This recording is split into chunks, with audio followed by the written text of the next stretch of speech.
Hey guys, quick question. Have you ever thought about making your own fighting game? If so, have you ever thought about making a crossover? You know what? Me too. Especially since Marvel vs. Capcom Infinite has left a huge stain in the whole community within fighting games and also video games altogether. So, with the hit releases of Street Fighter V and of course the all-time classic, even though it just came out this year, Dragon Ball Fighters or Dragon Ball Fighter Z, however the fuck you pronounce it, I figured why not just start this series off with a bang. So, what we're gonna do, we're gonna be talking about crossovers. Citizens and tourists, I am the host of Your Imagination, and you're listening or watching Debug.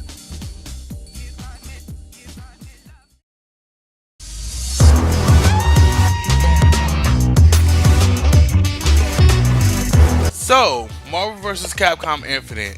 Good gameplay, but everything else sucks about it. Capcom Fighting All Stars.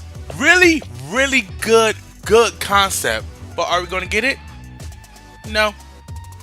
So I figured I'd propose. So why not just go ahead and just make another crossover with, let's just say, Capcom characters and also Dragon Ball Z characters. But before I go any further, I just want to give out some rules. First thing first, the way I'm going to do it is the Fighterpedia way. Number 1 through 10, leaving out the how to announce it because, well, think about it, they're not going to do this. It's going to be a vast variety of Capcom characters, and the roster is going to be 32 characters from the start. So, since it's a brand new project that we're starting up, we're going to have Capcom, have Dragon Ball Z. Let's go. So these are events that happen after Dragon Ball Super. After Android 17 makes his wishes, everyone go back to their normal lives. They notice that they haven't seen the Dragon Balls at all. But they found one. And others are scattered around two different universes, which is the Dragon Ball universe and the Capcom universe. Due to that, let's just say M. Bison and Wesker got together and noticed that these Dragon Balls contains a special, very powerful energy to summon a monster, thanks to Wesker's experiments and Bison's psycho power that they able to tap in and be able to merge both universes. So with that being said, let's just say that due to that, the Dragon Ball universe and the Capcom universe are slowly merged together thanks to the self-finish of these two. It even brought back some dead fighters like Broly, Nappa, and Ginyu. So, with that being said, all heroes and all enemies are face off into the brink of destruction. Fighting ensues, done. And I'm thinking the final boss would be like a Dark Shenron. Now, when it comes to gameplay, that's actually the easiest. Especially since when you have Marvel vs. Capcom and Tatsunoko vs. Capcom, best thing to do, combine the things together. Of course, you got your chain combos, your super jump. I'm thinking give everyone a double jump along with a super dash and an aerial super dash as well. Except for Chun-Li, of course, she gets the 3, and then she also has her own aerial dash as well. But with that being said, of course, you have your 6-button layout, 3 punches, 3 kits, the way the Street Fighter is done. You have, of course, your quarter circle. You also have your charge, but most characters are going to be quarter circle. So with that being said, I am going to go ahead and put in some grappling characters. I mean, there are some grappling moves, but not all the characters. As a matter of fact, there's actually no grappling character, honestly. If there's one character that I want to put in as a grappler, it'd definitely be Mike Hagar. I only got one word for music. Bruce Faulkner. I don't give a fuck what anyone say. They need to have music from Bruce Faulkner. That man has created some of the best soundtracks for Toonami Dragon Ball Z, and we need to bring that back. Give that hype back in there.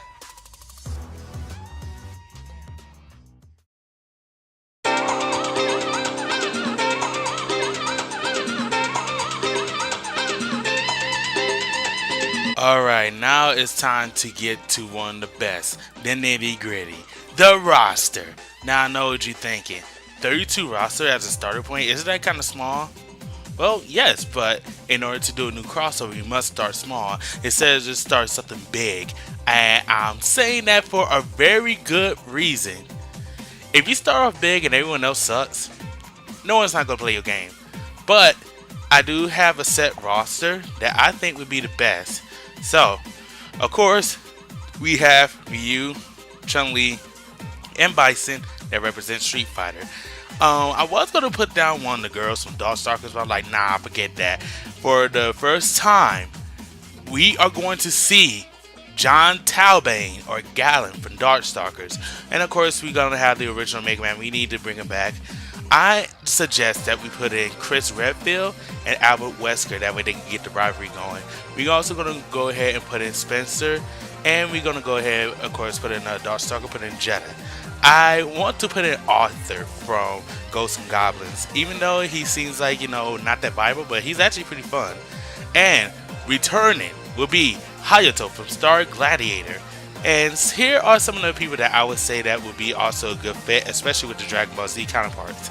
Michelle Hart from Legendary Rings, or Wings, whatever you want to call it. Pure and Fur from the Capcom World board game. Saki Okamaki, that made her first appearance in a versus game from Tatsunoko vs. Capcom, but she's from Quez Nariano Dreams. Tom Pooh from the Strider series, and we're going to end it with Mama Dragoon from Mega Man. And we got our 16 from the Capcom side. Now, I was thinking about this. Let's put in at least like 2 more for like DLC purposes or just hide them. The first character that I am definitely going to put in, it is going to be Tessa from Red Earth, along with Rashid from Street Fighter V. Reason why I chose Rashid instead of C Viper is because she's already represented Street Fighter 4. We need someone to come in with the brand new game, and it seems like Rashid would be the best fit, especially with his type of play style and unorthodox fighting. Now I know what you're thinking. For the Dragon Ball Z, just gonna slap everyone from Dragon Ball Fighters, right? Not exactly. I actually have at least 16 that I have chosen to represent Dragon Ball. The first one, of course, is going to be Goku. Of course, we're going to have Piccolo in. We're going to have Future Trunks, Android 18, Krillin, Gotenks, Adult Gohan, Vegeta, Majin Buu, Fat Buu, or whatever you want to call him, Ginyu, Nappa, Frieza, Beerus or Bills, Broly, Kid Buu, and Cell. Now, when it comes to Goku, Vegeta, Gotenks, along with Future Trunks and Broly, they are going to be in their Super Saiyan form. Now, just like I gave the Capcom their own 2 DLC characters, I'm going to give the same thing to them. I'm going to go ahead and put in Bardock along with Raditz. The reason why I chose Raditz is because, honestly, I just like Raditz. Even though he was acting like a little bitch about things, I do actually like him. And the way that I think his playstyle would be, especially since he still has his tail, and plus he's the brother of Goku, I think it would be a good improvement. Along with Bardock, the father of Goku as well, but only having it in his base form.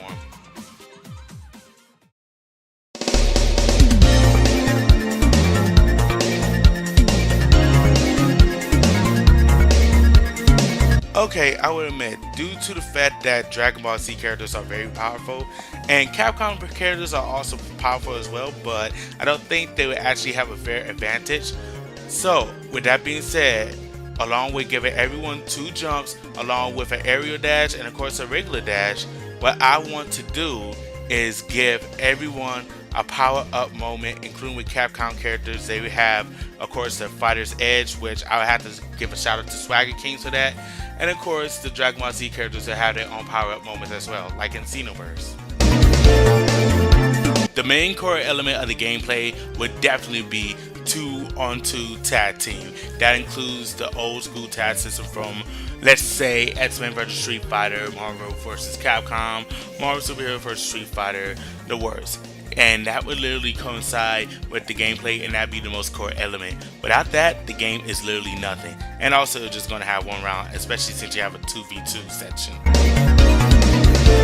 Now, when it comes to stages, I was thinking maybe have a little bit of originality since they are fusing and whatnot. But since they fused it, and not in a way that Marvel vs. Capcom Infinite actually said it that they have fused or made a convergence or whatever, just have it a mix of different Capcom stages and Dragon Ball Z stages. Worldwide Tournament? Check. Suzaku Castle? Check. The Ignition? Check. West City? Check. Put in whatever you think is iconic.